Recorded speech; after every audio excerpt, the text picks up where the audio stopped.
Olá, eu sou o professor Lucas Neto. Bem-vinda e bem-vindo a mais um programa Escola Bíblica no seu lar. Hoje nós vamos estudar a lição de número 2, que tem como título O Problema dos Falsos Mestres. Vamos então dar início à nossa aula de hoje.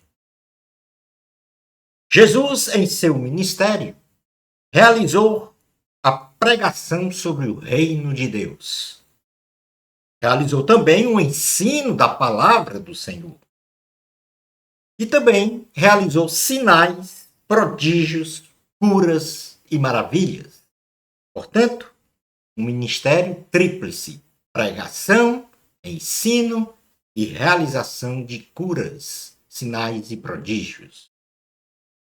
O ensino de Cristo às multidões se caracterizavam pela sua autoridade, eficácia, habilidade, métodos e conteúdo. Nesta lição, veremos que as falsas doutrinas corrompem o evangelho da graça. Identificaremos as falsas doutrinas que ameaçavam a doutrina cristã no primeiro século, no item 2. E no item 3 da lição, finalizando o nosso estudo, compreenderemos a importância do ensino cristão, ou seja, da doutrina cristã. Item número 1 da lição: as falsas doutrinas corrompem o evangelho da graça. O jovem pastor Timóteo se encontrava pastoreando a igreja de Éfeso. E nas primeiras linhas da carta endereçada a ele, o apóstolo Paulo admoesta-o a repreender os falsos mestres quanto aos ensinamentos e falsas doutrinas à igreja, que deturpavam a essência da pureza e da fé do Evangelho de Cristo. O apóstolo Paulo também assevera nesta primeira carta a Timóteo que é apropriado a promulgação da lei para os transgressores, ou seja, para todos os pecadores. Então nós vamos fazer aqui uma leitura da primeira carta a Timóteo, no capítulo 1, versículos 3 ao 7, quando ele diz assim: Quando eu estava de viagem rumo à Macedônia, te roguei permanecesses ainda em Éfeso, para demonstrares a certas pessoas, a fim de que não ensinem outra doutrina, nem se ocupem com fábulas e genealogias sem fim, que antes promovem discussões do que o serviço de Deus na fé. Ora, o intuito da presente demonstração visa o amor que procede de coração puro e de consciência boa, e de fé sem hipocrisia. Desviando-se algumas pessoas destas coisas, perderam-se em loquacidade frívola, pretendendo passar por mestres da lei, não compreendendo, todavia, nem o que diziam, nem os assuntos sobre os quais fazem ousadas asseverações. Tanto neste primeiro ponto, a carta, o apóstolo Paulo, ele fala sobre o ministério de Timóteo em Éfeso e fala também das falsas doutrinas e suas características, no sentido de que o jovem Timóteo combatesse esses falsos ensinos. Ainda na primeira carta a Timóteo, no capítulo 1, versículos 8 ao 11, diz: Sabemos, porém, que a lei é boa. Se alguém dela se utiliza de modo legítimo, tendo em vista que não se promulga lei para quem é justo, mas para transgressores e rebeldes, irreverentes, e pecadores, ímpios e profanos, parricidas e matricidas, homicidas, impuros, sodomitas, raptores de homens, mentirosos, perjuros, e para tudo quanto se opõe à sã doutrina, segundo o evangelho da glória de Deus, bendito do qual eu fui encarregado.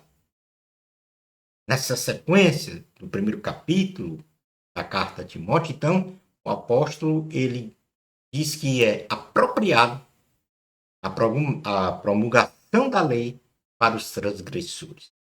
Porém, devemos observar que esse ensino da palavra ela é destinada a todas as pessoas.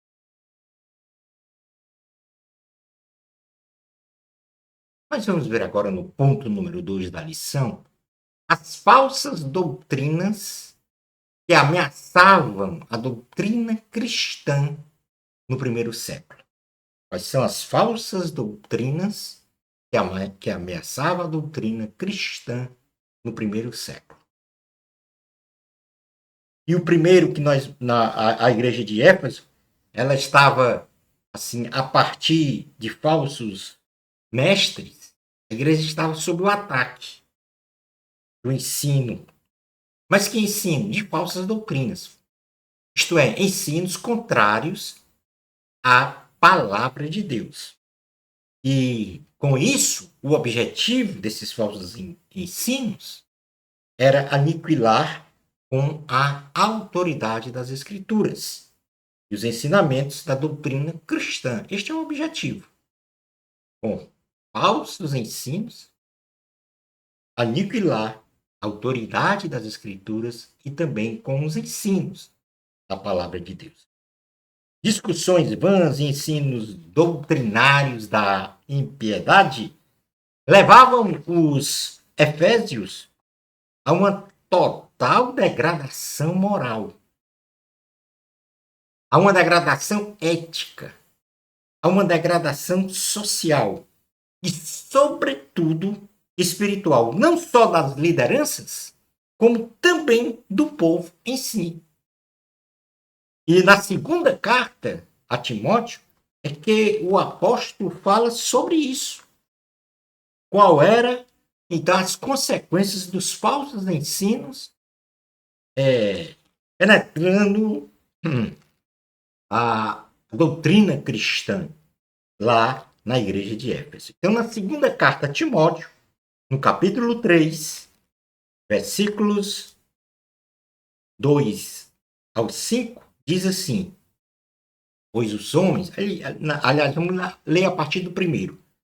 Sabe, porém, isto, nos últimos dias sobrevirão tempos difíceis, pois os homens serão egoístas, avarentos, jactanciosos, arrogantes, blasfemadores, desobedientes aos pais, ingratos, irreverentes, desafeiçoados, implacáveis, caluniadores, sem domínio de si, cruéis, inimigos do bem, traidores, atrevidos, enfatuados, mais amigos dos prazeres que amigos de Deus, tendo forma de piedade, negando-lhe, entretanto, o poder. Foge também destes. Este foi o conselho do apóstolo Paulo a Timóteo. Isto já na segunda carta, que vem exatamente, vamos dizer assim, consolidar, fluir para esta tentativa de amalgamar, ou seja, misturar as ideias filosóficas, os misticismos das mais variegadas religiões que ali estavam naquela cidade, e até mesmo os pensamentos cristãos distorcidos dentro da própria igreja. São pensamentos cristãos distorcidos ao ensino do cristianismo puro e santo. Está consolidado na palavra. Então, esses ensinamentos colocavam em perigo a saúde espiritual da igreja de Éfeso e faziam com que houvesse a produção, vamos dizer assim, de um caráter moral, social, ético, espiritual deformado das pessoas. O gnosticismo, ele era um dos mais influentes elementos doutrinários que ameaçava a integridade dos ensinos de Jesus. Como, por exemplo, o gnosticismo dizia, ou diz ainda, que há a existência de dois deuses, um do bem e outro do mal. A palavra de Deus diz que só existe um Deus verdadeiro e absoluto. Na carta, melhor dizendo, no livro de Isaías, no capítulo 45, versículo de número 5, diz: Eu sou o Senhor, e não há outro.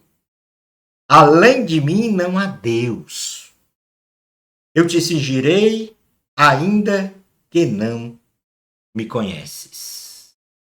Então, taxativamente, nós vemos aqui na palavra que só existe um Deus, e não há outro Deus além dele.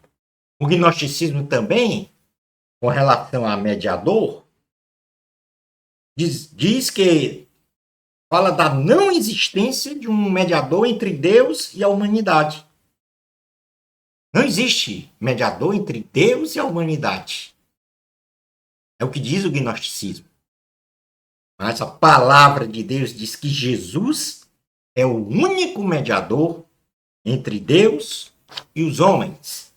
E o próprio apóstolo Paulo, na primeira carta a Timóteo, no capítulo 2, versículo 5, diz: Porquanto há um só Deus e um só mediador entre Deus e os homens, Cristo Jesus, homem. Esta palavra aqui registrada pelo apóstolo Paulo, vamos dizer assim, já desmistifica esses ensinos aí, de que existem dois deuses, um do bem e um do mal. E também desmistifica essa questão de que não existe mediador. Salvação. O que o gnosticismo ensina sobre salvação? A não possibilidade de salvação para toda a humanidade. O gnosticismo ensina isso. A não possibilidade de salvação para toda a humanidade. Essa palavra de Deus ensina que Jesus deseja que todas as pessoas sejam salvas. E isso está na primeira carta a Timóteo, no capítulo 2, versículos 3 e 4, que diz: Isto é bom e aceitável diante de Deus, nosso Salvador, o qual deseja que todos os homens sejam salvos e cheguem a pleno conhecimento da verdade. Outro ponto do gnosticismo diz que Jesus não é Deus. Outro ensino, falso ensino, diz que Jesus não é Deus. A declaração de que Jesus não é Deus. Mas a palavra de Deus diz que Jesus é o Filho de Deus. E isso está no Evangelho de Cristo, segundo escreveu Mateus, no capítulo 16, no versículo 16, que diz assim, Mateus 16, 16. Mateus 16, 16. Respondendo Simão Pedro, disse: Tu és o Cristo, o Filho do Deus vivo. Então, muitos dizem que Jesus não é Deus, mas Jesus é Deus, o Filho do Deus vivo.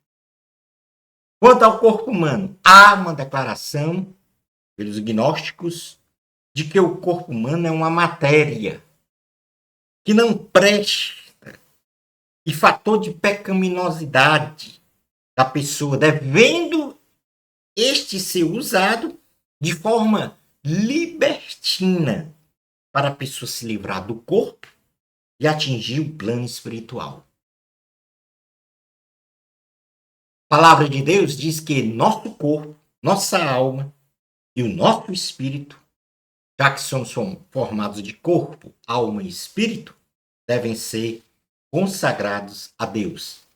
Isto foi dito pelo próprio apóstolo Paulo na primeira carta aos Tessalonicenses, quando ele, no capítulo de número 5, versículo 23, diz assim a palavra do Senhor. O mesmo Deus da paz vos santifique em tudo. Ou seja, se separe do pecado. E o vosso espírito se separe do pecado e se consagre a Deus. Isto é santificação.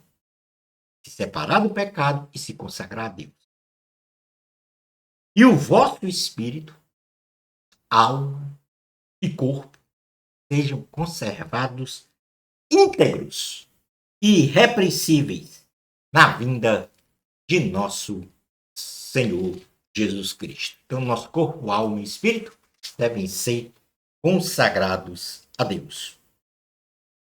O cristianismo, em nosso tempo, é presente, nós estamos falando agora, através dos falsos mestres que ensinam falsas doutrinas, continua a enfrentar ensinamentos que deturpam a pureza e a sacralidade do Evangelho de Cristo.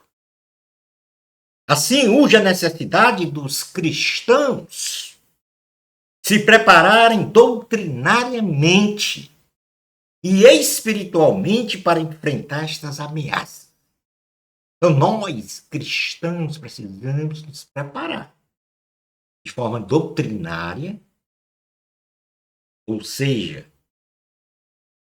aprender, ler, meditar, aprender a palavra de Deus e espiritualmente nossa relação com o Senhor para enfrentar estas ameaças dos falsos ensinos.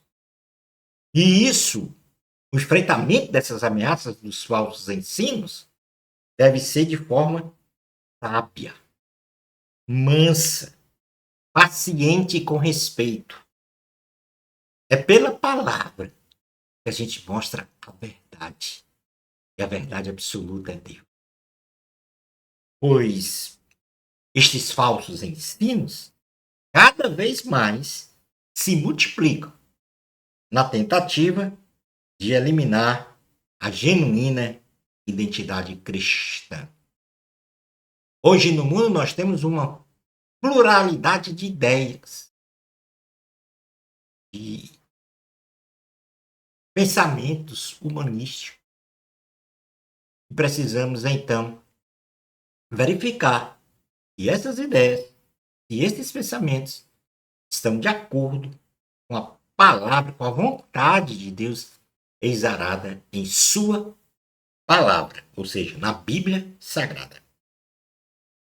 Vamos ver agora o último ponto da lição, que é a importância do ensino cristão.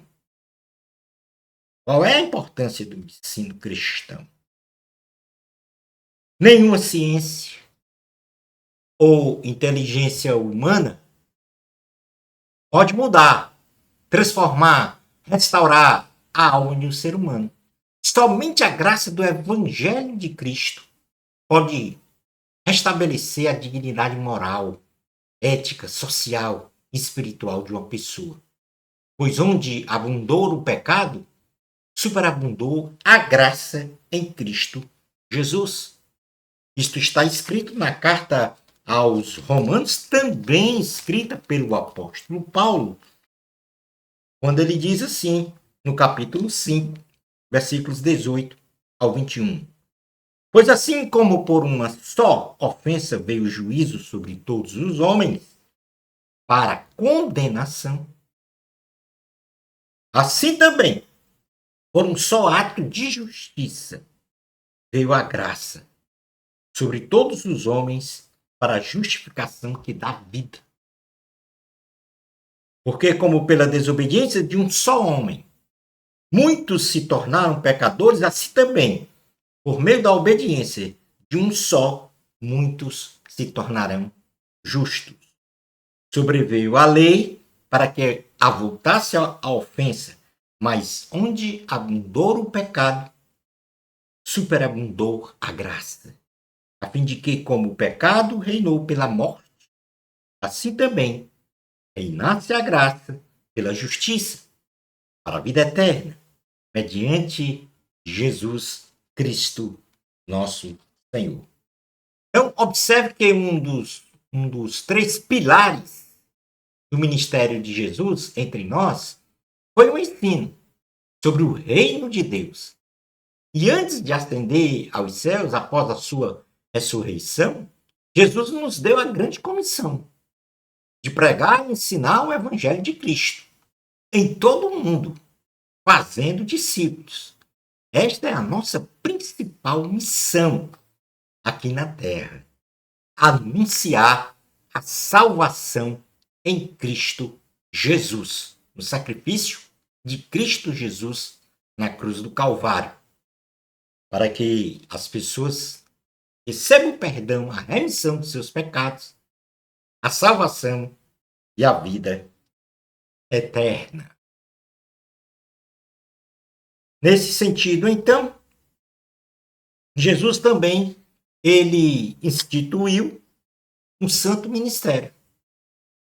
Isso para dar, vamos dizer assim, suporte, apoio à questão do ensino. Então, Jesus também instituiu um santo ministério para o serviço dos santos.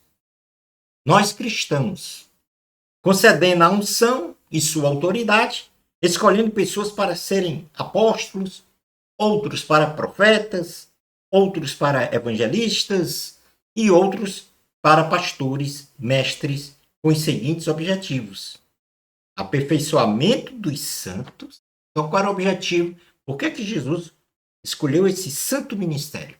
Entre eles, o mestre. Então, quais eram os objetivos? Aperfeiçoamento dos santos para o desempenho de seu serviço, edificação do corpo de Cristo, unidade da fé e o pleno conhecimento do Filho de Deus, bem como a perfeita maturidade espiritual e a medida da estatura da plenitude de Cristo. Ainda dentro desta questão do ensino, da importância do ensino, a palavra de Deus diz textualmente que o povo de Deus sofre por não ter o conhecimento das Escrituras e dos ensinamentos de Cristo. No livro do profeta Oséias, no capítulo de número 4, versículo 6, diz assim: o meu povo está sendo destruído, porque lhe falta o conhecimento. Porque tu, sacerdote, rejeitaste o conhecimento, também te rejeitarei, para que não sejas sacerdote diante de mim, visto que te esqueceste da lei do teu Deus. Também eu me esquecerei de teus filhos. Olha a importância do ensino cristão. Ainda no Evangelho de Cristo, descrito por Mateus, no capítulo de número 22, versículo 29, diz assim a palavra do Senhor. Mateus 22, 29. Respondeu-lhe Jesus: errais, não conhecendo as Escrituras e nem o poder de Deus. Logo, é indispensável que todos nós, seguidores de Cristo, venhamos a ler, compreender e praticar a palavra de Deus. Um exemplo na Bíblia de uma comunidade que tinha nobreza espiritual de ensino e aprendizagem das Escrituras era a comunidade de Bereia, que diante do ensino ou pregação realizada por qualquer pessoa que se apresentasse diante deles, eles conferiam a partir de que referencial das Escrituras Sagradas se este ensino era compatível com os ensinos registrados na palavra de Deus. Isso está escrito no livro de Atos, no capítulo de número 17, Atos dos Apóstolos, capítulo 17, versículos 10 e 11, que diz: E logo durante a noite, os irmãos enviaram Paulo e Silas para Bereia. Ali chegados, dirigiram-se à sinagoga dos judeus. Ora, estes de Bereia eram mais nobres do que os de Tessalônica, pois receberam a palavra com toda a avidez, examinando as Escrituras todos os dias para ver se as coisas eram de fato assim. Presta atenção aqui, ó. Paulo e Silas chegaram em Bereia e foram pregar a palavra. E eles então compararam o que eles pregaram, os ensinos que lá proferiram, com o que estava escrito na lei de Deus. E assim nós devemos também proceder. Olha, o ensino da palavra de Deus, o ensino da palavra de Deus é fundamental para a preservação da saúde espiritual do povo de Deus. Especialmente no mundo de hoje, com a pluralidade de pensamentos. A igreja cristã deve possuir em sua organização ministerial um ministério de ensino de excelência, a começar de uma escola bíblica com boa infraestrutura para a recepção dos alunos, mas especialmente mestres e mestras, bem preparados, bem preparadas, e com testemunho de vida e prática na palavra de Deus. Assim, nós evitaremos fogo estranho no altar. Esta excelência no ensino, ela não é um capricho ou uma atividade agregada qualquer às atividades da igreja cristã, como nós vimos. A importância do ensino. Esta exigência de excelência de ensino e fidelidade à palavra de Deus vem do próprio Senhor, que, se referindo aos mestres, disse-lhes que estes, os mestres, receberão mau juízo pelo não cumprimento da sua missão dada pelo Senhor, valorizando assim a importância do ensino cristão. Na carta de Tiago, ele vai dizer exatamente isso, tá? Que no capítulo de número 3, versículos 1 e 2, Tiago, capítulo 3, versículos 1 e 2, diz assim a palavra do Senhor. Vamos localizar aqui o livro, a carta, né, melhor dizendo, de Tiago, no capítulo de número 3, versículos 1 e 2, diz assim a palavra do Senhor. Meus irmãos, não vos torneis muitos de vós mestres, sabendo que havemos de receber maior juízo. Porque todos tropeçamos em muitas coisas. Se alguém não tropeça no falar, é perfeito varão, capaz de refrear também todo o corpo. Portanto, vejo aí que há uma, vamos dizer assim, grande importância ao ministério de ensino dada na palavra do Senhor, especialmente por Deus, que diz que o seu povo está sendo destruído porque falta conhecimento. Jesus diz que as pessoas erram por não compreenderem a palavra e não conhecerem a palavra e o poder de Deus. E o Senhor diz aqui na carta de Tiago que os mestres eles devem ser preparados, porque haverá uma maior cobrança sobre eles. Concluindo então a nossa aula de hoje. Nesta lição aprendemos que os falsos ensinos corrompem o evangelho de Cristo e levam as pessoas a se desviarem do padrão comportamental e espiritual da palavra de Deus.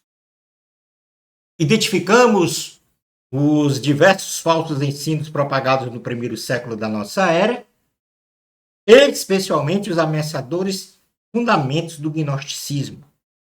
Vimos que a importância da valorização do ensino dos mestres e alunos é fundamental e indispensável para a saúde espiritual da igreja cristã.